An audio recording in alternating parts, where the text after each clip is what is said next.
اب حضرت نے فرمایا کہ غیب کا اطلاق اس پر ہوتا ہے. اب آگے ذرا بات سمجھنا بڑی اہم ہے. فرمایا تم کہتے ہو کہ ٹھیک ہے جی غیب کا معنی تو یہی ہے، لیکن ہم اللہ کے نبی کو عالم الغیب کہتے ہیں تعویل کر کے. تعویل کیا ہے کہ بعض ایسی چیزیں جن کا علم کسی اور کو نہیں ہے اس کا علم اللہ کے نبی کو ہے. ہمارے ہاں عالم الغیب کا معنی یہ ہے، ہم اس لیے کہتے ہیں. اچھی طرح بات سمجھنا. غیب کا معنی کیا تھا کہ جس تک پہنچنے کے لیے کوئی وسیلہ بھی نہ ہو، کوئی راستہ بھی نہ ہو اور اس پر کوئی دلیل بھی. لیکن اہل بدعت کہتے ہیں نہیں، ہمارے ہاں عالم الغیب کا معنی یہ ہے اللہ کے نبی کو صلی اللہ علیہ وسلم کو ایسی چیزیں بعض معلوم ہیں جو دوسروں کو معلوم. یہ بات تو ٹھیک ہے، حضور پاک کو تھوڑی نہیں، بہت ساری ایسی چیزیں معلوم ہیں جو اوروں کو معلوم. ہمارے عالم الغیب کا معنی یہ ہے. حضرت فرماتے ہیں اگر تعویل کے ساتھ اللہ کے نبی کو عالم الغیب کہنا جائز ہے تو پھر تعویل کے ساتھ مخلوق کو مالک کہنا بھی جائز ہے، رازق کہنا بھی جائز ہے، خالق کہنا بھی جائز ہے. تو پھر اللہ کی کون سی صفت ہے کہ جس میں تعویل کر کے مخلوق کے استعمال کرنا جائز نہیں ہے؟ کوئی بندہ ہے میرا جو استاد ہے نا یہ میرا رازق ہے. کیوں؟ میں تو گھر سے پیسے نہیں لاتا، مجھے کھانا یہ کھلاتا ہے. میرے رازق کا معنی یہ ہے تمہارا رازق خدا ہے لیکن میرا رازق میرا استاد ہے. ٹھیک ہے، تعویل اس نے کر لی کہ نہیں کر لی؟ بولتے نہیں. بیوی کہتے جو میرا شوہر ہے نا یہ میرا رب ہے. کیوں؟ میرا خیال یہی رکھتا ہے. تمہارا رب اللہ ہوگا، میرا یہ بھی رب ہے، میرا خیال کرتا ہے.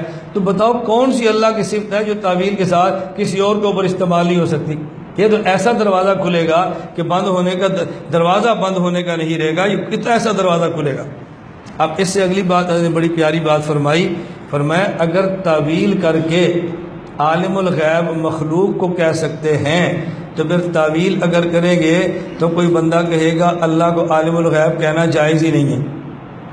اللہ کو عالم الغیب کہنا کیوں؟ وہ کہتا ہے میرے یہاں علم غیب کا معنی ہوتا ہے ایک وہ بندہ ہے جسے غیب ملے بالواسطہ اور ایک ہے جسے غیب ملے بلا واسطہ. میں عالم الغیب اسے کہتا ہوں کہ جس کو علم غیب کا بالواسطہ ملے. میرے ہاں عالم الغیب کا معنی کیا ہے؟ جس کو غیب کا علم بالواسطہ ملے. اللہ کو بالواسطہ ملا یہ بلا واسطہ کہتا ہے، اس لیے اللہ کو عالم الغیب میں نہیں کہتا، میرے یہاں کہنا جائز ہی نہیں ہے. کیا جواب دو گے؟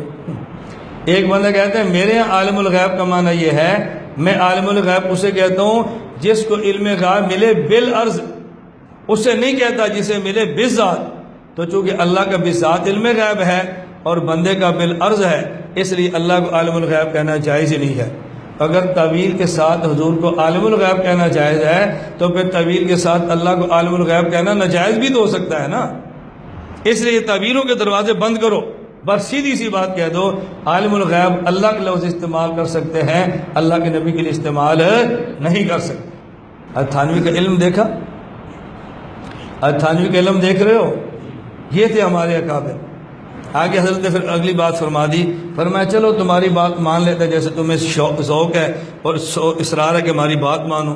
اور ہم حضور کو عالم الغیب کہتے ہیں. کیوں؟ اس معنی سے کہ حضور کو پاس بعض وہ چیزیں کا علم ہے جن کا دوسرے کے پاس نہیں ہے. اب حضرت کہتے ہیں ہمارا سوال یہ ہے کہ آپ جو اللہ کے نبی کو عالم الغیب کہتے ہو کیا مطلب کہ اللہ کے نبی کے پاس غیب کی تمام چیزوں کا علم ہے؟ یا تمام کا تو نہیں، کچھ کا ہے.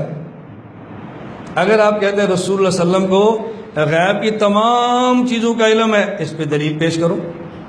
اور اس پہ تم دلیل پیش نہیں کر سکتے. ہم اس پہ دلائل دے لیں گے کہ اللہ کے نبی کے پاس وہ تمام مغیبات کا علم نہیں ہے، ہم دلائل دے سکتے ہیں. رسول اکرم صلی اللہ علیہ وسلم سے کتنے سوال کیے. اصحاب کہف کون ہے؟ سکندر ذوالقرنین کون ہے؟ آپ بتائیں روح کیا ہے؟ تو آپ نے کیا فرمایا تھا؟ جی کل آنا. کل پھر آگے فرمایا کل آنا. کل پھر آگے فرمایا کل آنا. 17 دن گزر گئے. مدینہ مکہ مکرمہ میں تماشا لوگوں نے لگانا شروع کر دیا. دیکھو اس کے خدا نے اس کو چھوڑ دیا، اب اس کے خدا اس کو بتاتا بھی نہیں ہے. تو قرآن کی آیت کیا اتری تھی؟ وَلَا تَقُولَنَّ لِشَيْءٍ إِنِّي فَاعِلٌ ذَلِكَ غَدًا إِلَّا أَن يَشَاءَ اللَّهُ. میرا محمد جب کوئی بات پوچھنے کے لیے آئے نا اور اس کا علم آپ کے پاس نہ ہو تو یہ نہ کہنا میں کل بتاؤں گا، آپ نے کہنا انشاءاللہ کل بتاؤں گا. آپ کو انشاءاللہ کہنا چاہیے تھا، آپ نے انشاءاللہ نہیں فرمایا۔ یہ اللہ کے نبی کو سزا نہیں ہے، یہ خالق کی طرف سے اپنے محبوب کی تنبیہ ہے، اور جتنا بڑا ہوتا ہے اس کی تنبیہ اتنی بڑی ہوتی ہے۔ یہ اللہ کے نبی کا معاملہ ہے۔ اب حضرت فرماتے ہیں اگر آپ کہتے ہو نبی پاک صلی اللہ علیہ وسلم کو تمام مغیبات کا علم ہے تو دلیل پیش کرو، اور اس کی تم دلیل پیش نہیں کر سکتے۔ آپ کہتے ہیں تمام کا تو نہیں، بعض کا ہے، تمام کا نہیں بعض کا ہے۔ اب فرماتے ہیں بعض چیزوں کا اللہ کے نبی کو علم ہونا یہ اللہ کے نبی کا کمال تو نہیں ہے، یہ اللہ کے نبی کا، توجہ رکھنا، یہ اللہ کے نبی کا کمال نہیں ہے۔ میں ایک جملہ کہنے لگا ہوں، کمال نبوت وہ ہوتا ہے جو نبی میں ہو، غیر نبی میں نہ ہو۔ کمال نبوت وہ ہوتا ہے جو نبی میں ہو اور غیر نبی میں۔ یہ بات تحذیر الناس میں آئے گی، وہاں اس پہ بات کریں گے اور آپ کا دل مچلے گا اس بات کو سن کر۔ کمال نبوت وہ ہوتا ہے جو نبی میں اور غیر نبی میں نہ ہو۔ آپ کہتے ہیں حضور عالم الغیب ہیں اور یہ نبی کا کمال ہے کہ آپ بعض باتیں ایسی جانتے ہیں جو دوسرے نہیں جانتے۔ اور فرماتے ہیں یہ کون سا کمال ہے؟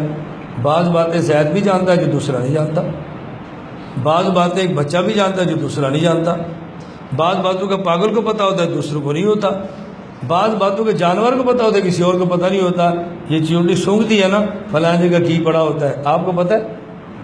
وہ سونگ لیتی ہے، وہ ایسی چیزوں کو سونگ دیا بندے کو پتہ بھی نہیں ہوتا۔ یہ 4 دن پہلے کی بات ہے، میں صبح اٹھا، میں نے غسل کیا اور باہر جو تولیہ وضو خانے کے باہر تھا میں نے اس تولیے سے اپنے سر کو صاف کیا۔ جب صاف کر کے ابھی تولیہ کر رہا تھا صاف تو جسم میں اتنی کاٹنے کی درد شروع ہو گئی۔ میں نے تولیہ چھوڑا، دوڑ کے اندر کا لائٹ جلائی اور میں نے گھر والوں کو اٹھایا، دیکھے کیا ہو گیا، تو ادھر طرف پھڑ، ادھر ادھر ادھر۔ میں نے کہا یہ کیا ہوا؟ پتہ چلا کہ وہ جو ہمارا مہمان خانے کے اندر تولیہ لٹکا ہوا ہے نا، بس وقت مہمان کھانا کھاتے ہیں اس سے ہاتھ صاف کرتے ہیں، اس میں جو ہلکی سی مٹھاس ہے ہمیں نہیں پتہ، چیونٹی وہاں پہنچی ہے۔ تب چیونٹی مجھ سے بڑی مولوی ہوئی نا، یعنی میرے گھر کا تولیہ مجھے نہیں پتہ اس کے اندر مٹھاس ہے، اس کو پتہ ہے، ہمیں نہیں پتہ اس کے اندر ہے یہ گھی کی تری یا اس کو پتہ ہے۔ تو آپ کہہ دو ساجی تمہارے پاس چیونٹی جتنا علم بھی نہیں ہے، تیرے پاس پڑھنے کا فائدہ کیا ہوا؟ وہی میری بیوی کہتے میں تجھے بڑا مولوی سمجھ کر آئی تھی، تو چیونٹی سے بھی کیا گزرا ہے، تماشا بن جائے نا ہمارا۔ میری بات اب سمجھ آ رہی ہے؟ تو حضرت ثانی فرماتے ہیں کمالات نبوت میں سے یہ نبوت کا کمال کیسے ہے کہ بعض چیزیں ایسی معلوم ہیں جو دوسروں کو معلوم نہیں۔ زید کو بعض چیزوں کو پتہ ہے جو دوسرے کو نہیں ہے، بچے کو ایک چیز کا پتہ ہے جو دوسرے کو نہیں ہے، ایک مجنون کو ایک چیز کا پتہ ہے جو دوسری کا نہیں ہے، اور حتیٰ کہ توجہ رکھنا بہائم کو ایک چیز کا پتہ ہے جو دوسروں کو نہیں ہے۔ تو پھر یہ اللہ کے نبی کا کمال کیسا ہے؟ یہ اس طرح غیب کا علم تو جانور کے پاس بھی ہوتا ہے۔ حضرت تھانوی نے یہ نہیں لکھا کہ نبی کا علم اتنا ہے جتنا جانور کا ہے، الیاذ باللہ۔ حضور کا علم اتنا ہے جتنا بچے کا ہے، الیاذ باللہ۔ حضور کا علم اتنا ہے جتنا پاگل کا ہے، الیاذ باللہ۔ حضور کا علم اتنا جو زید اور بکر کا ہے، ہرگز یہ نہیں لکھا۔ اور جس کا یہ عقیدہ ہو ہمارے یہاں کافر ہے، مرتد ہے اور دائرہ اسلام سے خارج ہے۔ حضرت کی بات سمجھو نا، خام ہے اعتراض نہ کر دیا کرو۔ لا الہ الا اللہ، لا الہ الا اللہ، لا الہ الا اللہ، ما لنا رب سوا۔ لا الہ الا اللہ، لا الہ